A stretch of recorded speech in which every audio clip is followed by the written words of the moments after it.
Morning, everybody. Hope everybody is well. Weeks are flying by. The summer is flying by.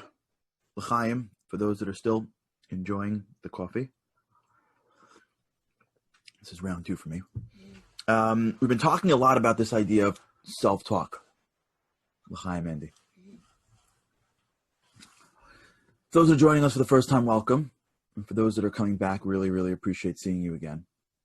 We've been sort of spending time in the world of our speech, but not from the perspective necessarily from what comes out of our mouths. That was earlier in the week. And for those that are joining us for the first time, hopefully we'll be able to bring everybody up to speed at every show. So feel free to join at any point. But we've been really delving into this concept that when I speak, what it's really doing besides just emitting a sound that is articulate, it's shifting my mind. Because at the end of the day, to make the sound, my brain has to go through a process of finding words, drawing connections, and all of that's happening. By the way, if you think about it, it's an incredible thing.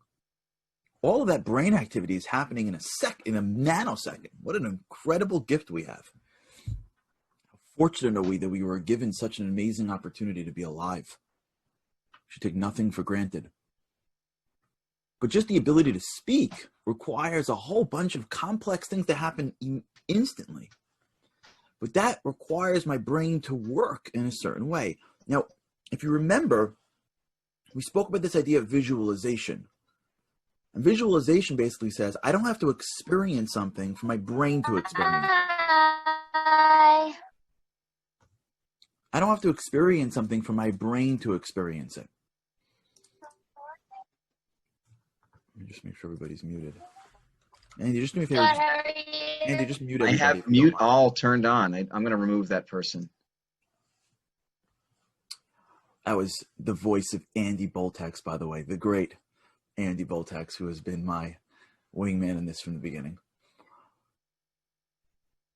But this idea that when you visualize something, your brain can experience it without you being there. We spoke about this in the concept of the Olympic athletes who envisioned the race. We spoke about it in regards to being able to see yourself down the road as a way to experience something. We spoke about it, I think here even also how they did studies in the Cleveland Clinic where just thinking about muscle growth, like picturing yourself working out, actually increases some level of muscle without even doing anything, which would make sense because if your brain is, listen, it doesn't do that much, I'm saying, but if your brain can experience something in itself, all that life is doing is just feeding information to your brain. Like if we really take a second and just think about how crazy this is, like at the end of the day, if our minds are just creating new neural connections, what we're doing every day is just giving our brains a richer experience to remember. So when I run down the track, I send it all these signals, my legs and moving and the experience and my eyes and the sounds, but that's just sending signal. So once that's done, all I have left after that experience is whatever has been imprinted into my brain. But theoretically, if I ran the race once, I can sit in a dark room and close my eyes and go back to the race and reinforce all of those connections. I don't have to be racing every day, so to speak, to condition my mind to be at the race, which is why visualization is a core piece of one's training. That applies to seeing something that you've experienced, but that also applies to speaking.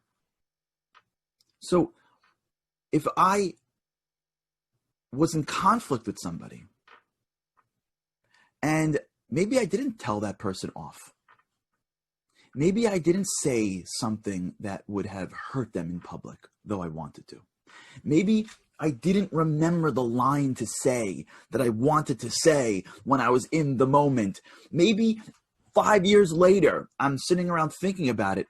But if I didn't actually speak, but I'm playing the conversation in my head, then that envision speech is still imprinting my brain. And this really speaks to this negative power that we have of these conversations in our minds. Did you ever have a conversation in your mind? Did you ever think of the person that offended you and in a quiet moment told them off in your brain? Did you ever walk into a room and see somebody that you want to say something to, but you're not confrontational enough? So you just say it in your brain 20 times? Or someone says something to you, but you can't? So you walk away and you repeat it in your mind a dozen times? Or you walk into a room and you're like, I'm sure they were, and you start guessing, and you start playing in your head language that is articulating to you why this is wrong, or that person's insensitive, or why I'm going to feel at this. Do you ever have that? Where you're engaging in conversation with people, but you're not using your lips? Something happened years ago and we're still thinking about it and playing out the scenario in our mind. Some people do this more than others. Some people just sort of are good at living in the moment. Some people can go back and forth and just play out the story again and again and again. Play out what you wanted to say, how you wanted to get that line in exactly right. And if you would have got that line in exactly right, you really would have gave it to them. What's happening, whether we're doing it in the moment, just our minds.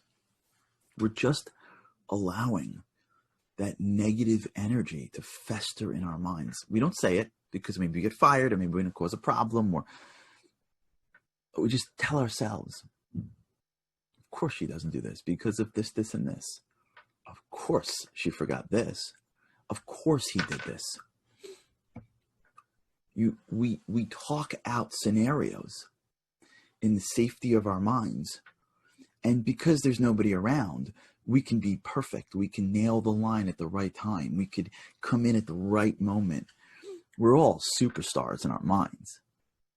Do you know how many times I'm in a company and I walk into office one and I got two employees, like the CEO is like this and he's like this and he's never around and he da-da-da-da-da, and they're just like superstars. These guys are like supermen.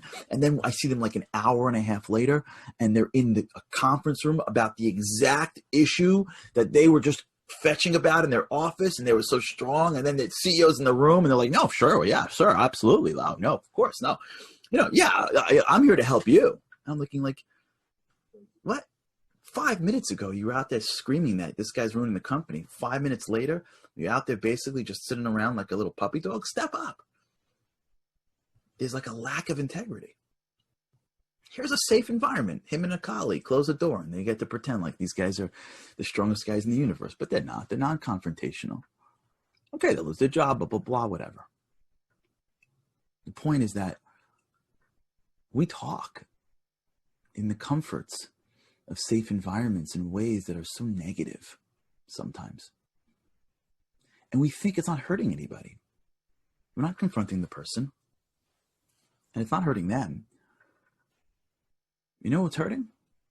It's hurting ourselves. We're becoming people that are solidifying that negativity. If you hear somebody speak about a group of people, these people, and you're thinking, what? Really? All those people? You don't even know those people. But they don't care because they're not speaking in front of the group of people. They're speaking in the safety of a few people that are just going to nod, agree with them, or just let them talk. And it seems like, what happened? Nothing happened. We're just talking to ourselves, to my head. Walk by a thing. This happens sometimes.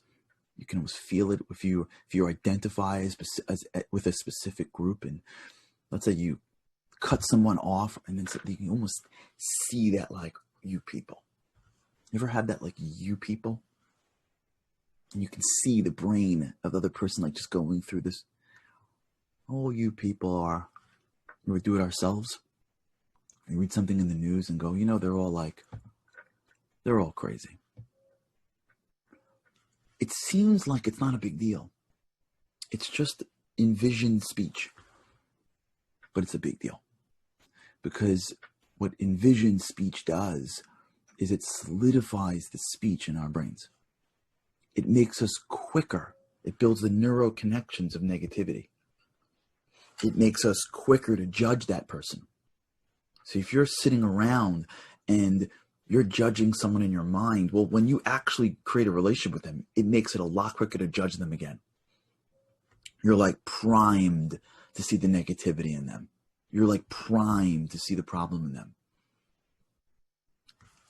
But I think even maybe more importantly, it just solidifies negativity in our own minds. And if you remember, we discussed how your brain, the script in our brain isn't like a very clean process. We don't like download a file that says, here's like 10 lines. We just have like a whole bunch of connections that come at us. And our brain hits a new scenario and starts to draw new connections. So for all we know, we're sitting around envisioning talking about somebody else and creating all these negative scenarios in our brain. And then a year later are in a similar scenario, and somehow the script is negative, and the script could be negative because we put it in. We put it in about somebody else. We've been self-talking about whoever for so long that when we come at it, either we come across more sensitive, either what we pull from our brain when we speak has that underlying tone of negativity. We don't even know why. There are people, you walk into a room and they're just negative. They're not even trying. I know someone like this. Negative. He'll walk into a room. He's the best guy in the world. Will walk into a room and it's almost guaranteed he will find something in the room that as you see this guy, he can't wait till he gets home to eat. He's got to look at this guy's plate on the smorgasbord at the win. Really? And he doesn't even know. He doesn't know. Nobody. He has no concept that he's a negative person because he's been doing this in his head for so long. It just feels like, what? The guy's at the smorgasbord. Like, how big can your plate fill up? Like, what? There's only 6 pieces to the band. Like, what? I mean, like, the rabbi spoke for like 20. I mean, what? What we have to do as we build this whole week in recognizing that our thoughts are just film, and we, the essential I, is powering that film. What we have to do is just to start to feel that negative thought and say, I'm out. I'm out. I don't want to deal with it. I'm out. Let it go. Pass through. I know I could 7 years ago tell, I got it. Just pass it through. I know. Pass it through. I don't want to forget level 2, which is seeing the best in people. Forget that. Level 1 is I don't want to engage in this. It's like there's a sense you turn to your negative thoughts and you go, I got it. I just want to hear it. Like, I got it. Just keep on going. Keep on going. There's like a disconnect you can do. It doesn't require us changing that thought. It doesn't require us thinking positively. It doesn't require us to like look at somebody who's yelling at us and find the fact that maybe he really is a good guy. Forget that. It's just sitting back when a negative thought passes by and not allowing that negative thought to be a envisioned conversation for 20 seconds. It's just being in a scenario, and when some negativity comes our way, our first reaction is, I still want to. I don't want to engage in it. I don't want to. Yeah, he is like that. She is like that. Maybe. I don't know. I don't want to go and get into the world of, do you know what he did and she did? And remember 6 months ago? And the whole thing that goes on in the mind of husbands and wives and parents and children and in-laws. This is life. Community members, this is life. We don't want to confront people. And the people that have no filter. I mean, also, that's not a great thing. I'm not saying every time something negative comes in, just let it out. There are people like this. They just walk and say whatever they want. It's like there's no filter. Yeah, operate in society. Society requires a filter. I don't care not everything in your brain needs to come out. Yeah, like Richard just said, nothing good to say nothing. But I really want to push it further, which is if you have nothing good to say, don't even think about it. It's so critical. It's so much of what we're thinking about that happened yesterday is just our way of inserting ourselves in something that already happened because we don't feel like we're in control of it. Listen, if you're doing something with somebody and it's wrong and then you're going to do it again in the future, yeah, think about it. If it's about the future, you can prepare yourself. You can think through. But when you're in the moment and you're thinking about the past, the negative thoughts serve very little benefit outside to just solidify negativity in ourselves and almost guarantee that the people around us are not going to be able to get the best of us. Because the best of us is positive. We could be aware. I'm not saying be a Pollyanna. This stuff, we're going to hopefully next week start to break out to more physical things. I think when we spend too much time in our brains, it can get a little much. So we're going to have to shift out for a little bit. But to really, for this week, to close out, tomorrow is our Q&A day. To really close out this concept, we have to sort of really see it. And if all we do, by the way, is do this once a day, that's amazing.